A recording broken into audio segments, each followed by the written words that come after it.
En écoutant les différentes interventions, moi j'ai deux références qui me viennent à la tête.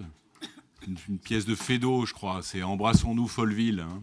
Vous savez, pendant toute la pièce, on se tape dessus, et puis à la fin, on se rassemble dans un grand élan. Alors, le grand élan, on le connaît, hein, c'est toujours le même. C'est pas d'ailleurs depuis ce mandat. Hein.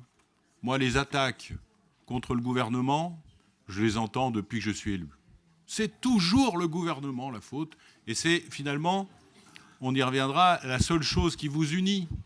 La seule chose qui vous unit, c'est de dire c'est la faute du gouvernement, parce que sur le reste, ça a été bien dit par Alain Carillon, les sujets de dissension, ils sont massifs.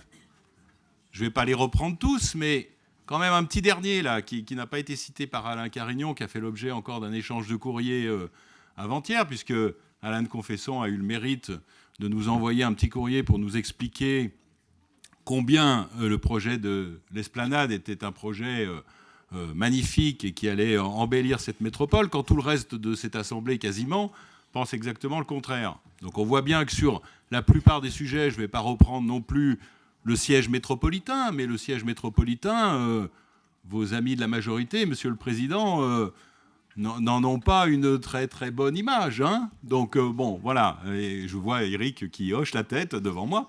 Bon, donc ça confirme que je me suis pas trompé. Non, plus sérieusement, parce que moi, je veux bien hein, qu'on dise que Marc, je veux bien qu'on dise, comme à l'époque de l'Union soviétique, que le bilan est globalement positif. Bien sûr, il y a des choses qui se font, et nous les avons votées. Donc nous, on essaye plutôt d'être mesurés dans nos choix, donc quand c'est bien, on le vote.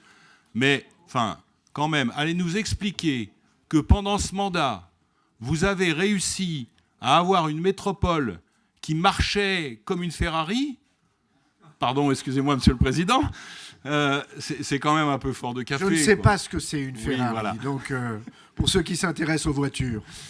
Donc c'est quand même un peu fort de café. On voit bien que vos dissensions, enfin, ou alors allez nous raconter que c'est en se tapant dessus qu'on fait le mieux avancer des collectivités. Franchement, un peu moins de ridicule quand même. Donc effectivement, ça a ralenti certains dossiers.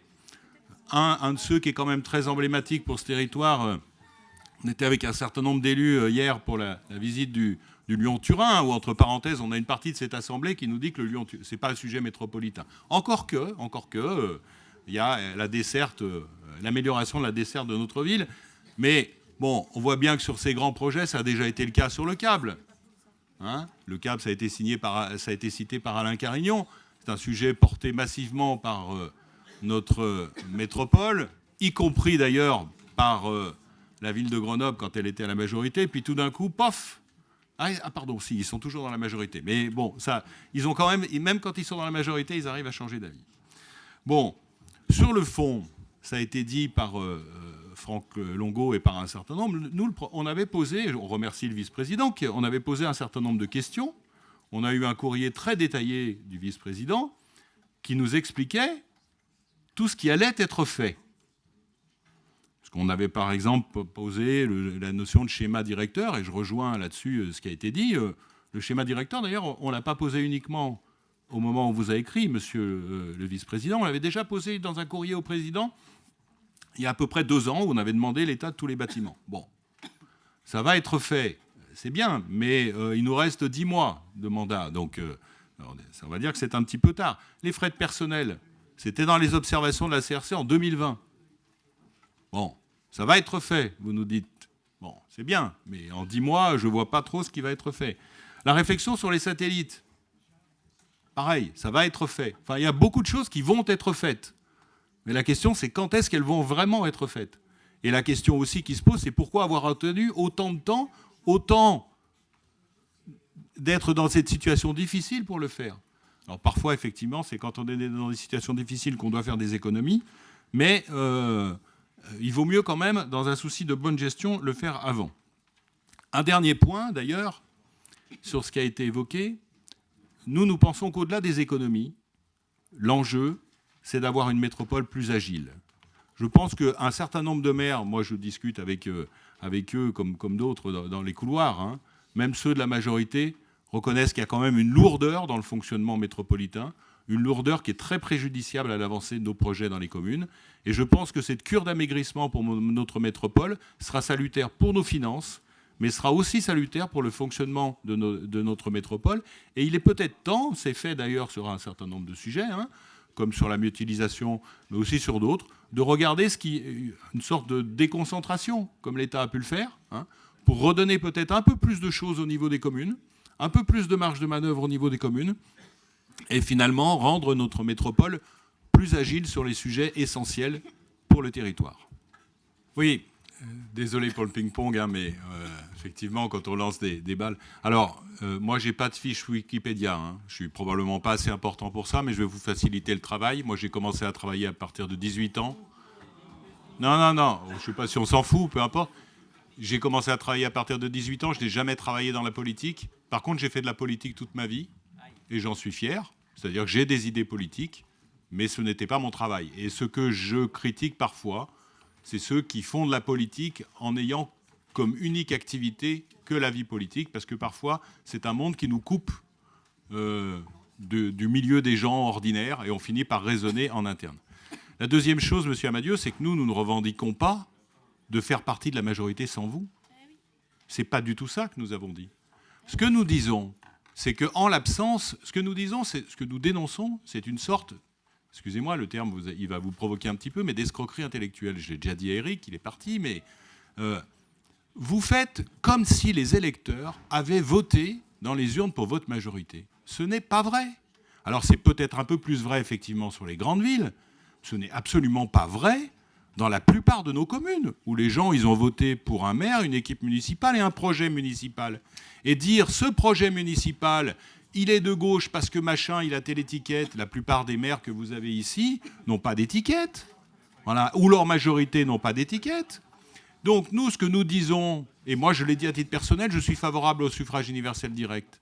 Ce n'est pas le cas forcément de tout mon groupe, moi j'y suis favorable. Mais tant qu'il n'est pas en place, aujourd'hui ce qu'il faut, c'est une majorité métropolitaine qui fonctionne sur la base d'un projet territorial.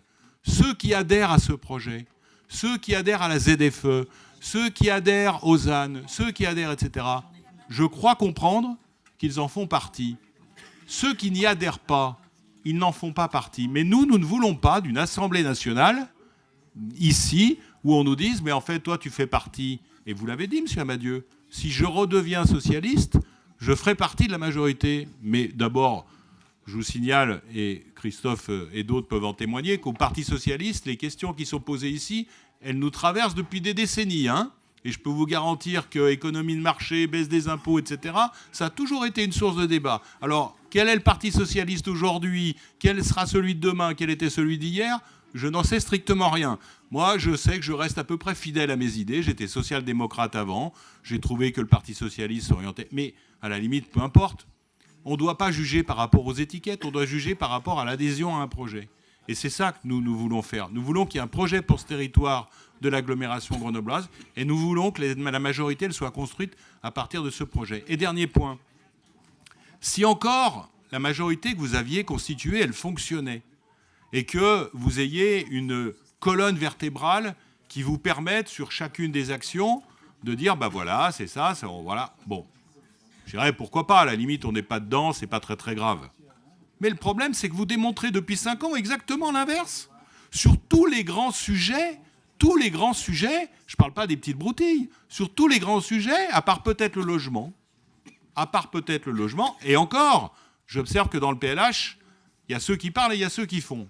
Il n'y a que 3 communes, à ma connaissance, Monsieur le Président, qui ont augmenté leur contribution au PLH. Les autres les ont baissées, même quand elles font des grands discours sur « il faut loger tout le monde ». Mais sur tous les grands sujets, excusez-moi, je ne sens pas forcément toujours la colonne vertébrale de votre majorité. Voilà. Et je sens surtout les bisbilles permanentes. Et effectivement, je ne veux pas témoigner de ma solidarité auprès de Pascal Clouer, mais franchement, l'attaque sur la culture, elle est complètement déplacée. Voilà, c'est pas à la métropole qu'il faut accuser d'avoir baissé les sommes sur la culture. Franchement, quand vous en arrivez jusque-là, c'est qu'on voit bien que vos bisbilles internes, votre haine interne, elle est tellement forte. Vous allez passer dessus, mais vous allez passer dessus pour une bonne et simple raison, et on va le voir plus tard sur l'élection des vice-présidents. c'est parce que vous conservez vos petits sièges et que vous conservez votre alliance majoritaire pour une bonne partie d'intérêts propres. C'est ça qui vous fait tenir depuis 5 ans. C'est pas l'adhésion à un projet métropolitain que vous n'avez jamais été capable d'exprimer. Voilà. Alors après, on peut faire tous les grands discours qu'on veut. La réalité, elle est là. Elle va se traduire dans quelques heures quand nous voterons les vice-présidents.